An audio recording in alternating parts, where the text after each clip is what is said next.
As the Olympics come to an end in Rio, it will be a return to business as usual in Brazil, which means politics as usual as well, as the Senate holds its final vote on the impeachment of the country's suspended president, Dilma Rousseff. Rousseff is caught up in a huge oil corruption scandal known as Operation Car Wash. She herself is not under investigation, although many of the MPs trying to oust her are. Supporters of Rousseff's Workers' Party, the PT, are calling this a soft coup, and many say that part of the blame lies with the country's conservative news media. They're talking about a company called Rede Globo, the biggest media conglomerate in Latin America. Owned by the richest family in Brazil, the Marinhos, Globo TV gets ratings that other broadcasters would kill for. Every night, about 50 million Brazilians tune into Globo's flagship newscast, Jornal Nacional. And Globo didn't just cover the protests over Operation Car Wash. In some instances, it called on viewers to join them. Historically, Globo has not been shy with its opinions. Back in 1964, it supported a military coup, and the network has since apologized for the cozy relationship it had with the junta over the following 2 decades. 13 years ago, when the PT took power, it chose not to reform the media and clearly thought that it could tame Globo in other ways. On that, the PT has been proven wrong. The Listening Post's Paulo Ganino now from Rio de Janeiro on the Brazilian media behemoth known as Rede Globo.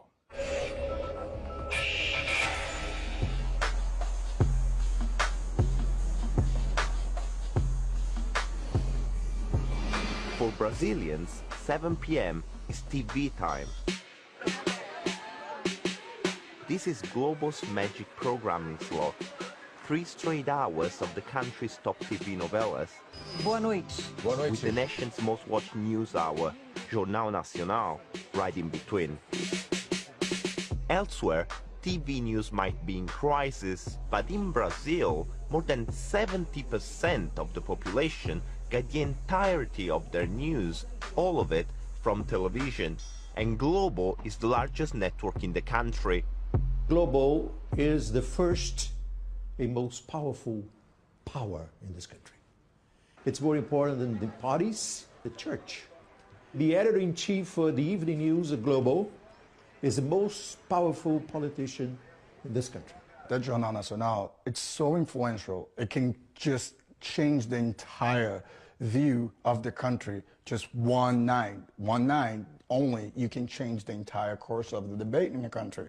É a fonte de informação das pessoas. It's the go-to source of information, with news that shapes the way people think. O Jornal Nacional está começando. Creating a version of reality that people end up accepting as the truth. It's the production of a hegemony of thought, of an interpretation of the facts which presents itself as the truth. Acaba aceitando que aquilo é verdade. There's a saying in Brazilian politics which goes like this. If Globo's evening news didn't show it, it didn't happen.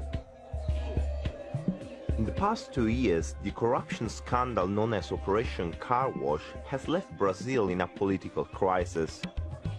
Millions of Brazilians took to the streets. Some in support of President Dilma Rousseff, who, although not directly under investigation, has been suspended, while others were demanding her impeachment. Globo seemed to take sides.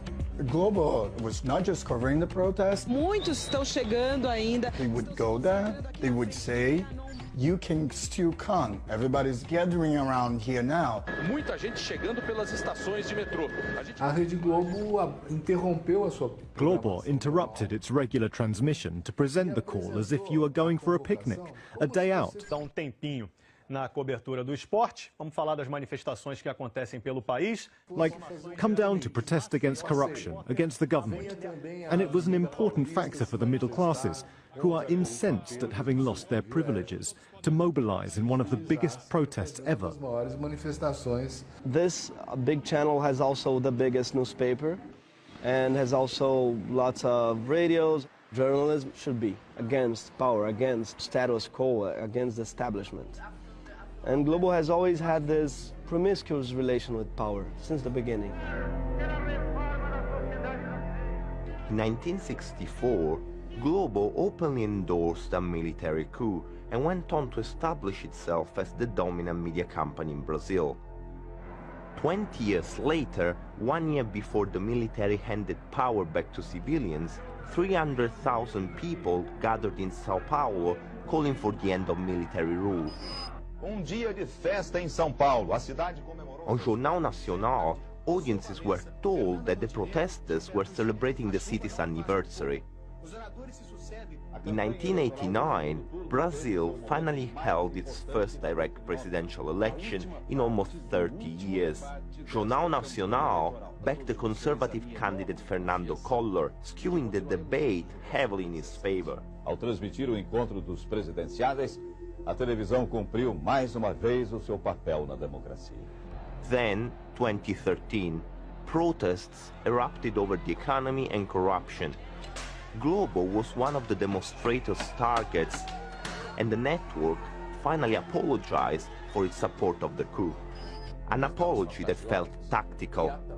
O reconhecimento de erros, como o apoio editorial ao golpe militar de 1964. E nesse momento de questionamento, at this critical point, Globo was trying to appear more impartial, to say, we are not just defending the neoliberal order, the establishment, the elites.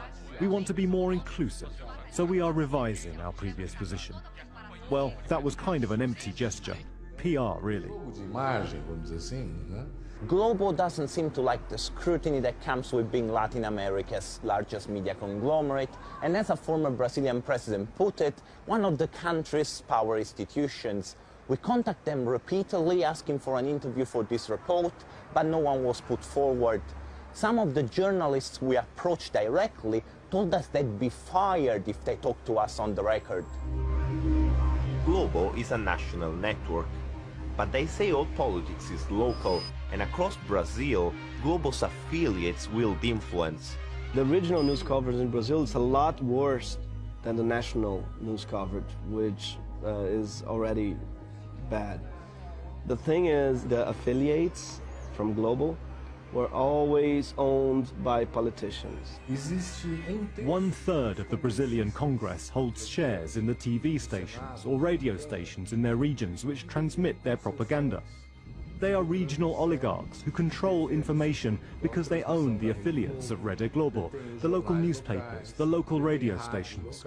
You will not hear a word of criticism against the local governors because the radio stations belong to them.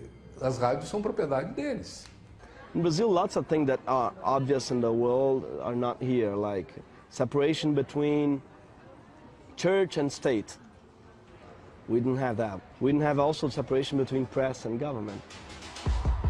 In 2002, Lula da Silva, leader of the Workers' Party PT, won Brazil's presidential elections, marking a leftward-turning government.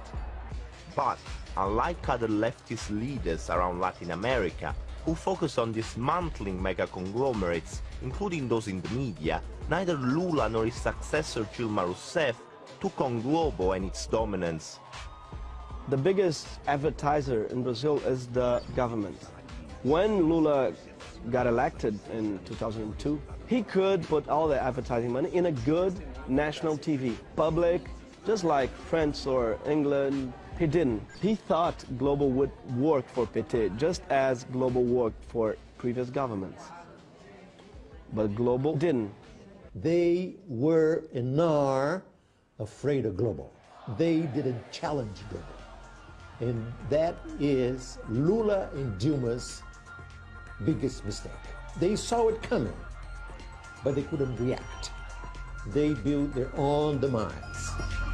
Those leftist leaders may have felt that Globo was too big to reform, or that they could use the office of the president to bring the network under control. Now Brazil has an interim government, a conservative one. If the Senate votes to impeach Rousseff, that government might be in power until 2018.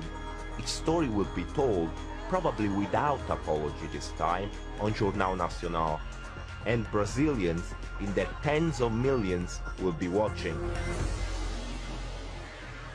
By part of Turkey's armed forces